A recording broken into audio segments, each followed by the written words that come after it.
అనిల్ రాపూడి గారికి thank you అండి. ఇక్కడికి వచ్చినందుకు బ్లస్ చేయడానికి వచ్చిన సాహు గారికి అందరికీ, రవి గారికి అందరికీ థ్యాంక్ యూ సో మచ్ అండి.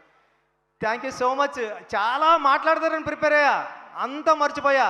ఒక మాట చెప్పాలా, నేను మొన్న ఒక థియేటర్కి వెళ్తే ఒక పెద్ద ఆయన వచ్చారు, 75 ఇయర్స్ ఉంటాయి.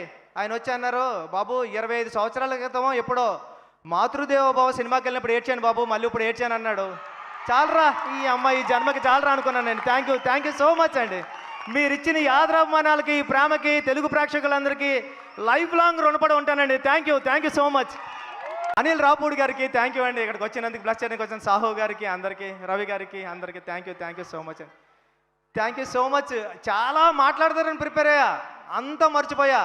ఒక మాట చెప్పాలా, నేను మొన్న ఒక థియేటర్కి వెళ్తే ఒక పెద్ద ఆయన వచ్చారు, 75 ఇయర్స్ ఉంటాయి. ఆయన వచ్చి అన్నారు, బాబు 25 సంవత్సరాల క్రితం ఎప్పుడో మాతృదేవోభవ సినిమాకి వెళ్ళినప్పుడు ఏడ్చాను బాబు, మళ్ళీ ఇప్పుడు ఏడ్చాను అన్నాడు.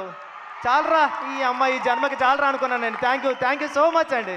మీరు ఇచ్చిన ఈ ఆదరాభిమానాలకి, ఈ ప్రేమకి తెలుగు ప్రేక్షకులందరికీ లైఫ్ లాంగ్ రుణపడి ఉంటానండి. Thank you so much.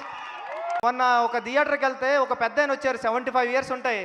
ఆయన వచ్చి అన్నారు, బాబు 25 సంవత్సరాల క్రితం ఎప్పుడో మాతృదేవోభవ సినిమాకి వెళ్ళినప్పుడు ఏడ్చాను బాబు, మళ్ళీ ఇప్పుడు ఏడ్చాను అన్నాడు. చాలరా ఈ అమ్మాయి జన్మకి చాలరా అనుకున్నాను నేను. థ్యాంక్ యూ సో మచ్ అండి. మీరు ఇచ్చిన ఈ ఆదరాభిమానాలకి, ఈ ప్రేమకి తెలుగు ప్రేక్షకులందరికీ లైఫ్ లాంగ్ రుణపడి ఉంటానండి. Thank you so much.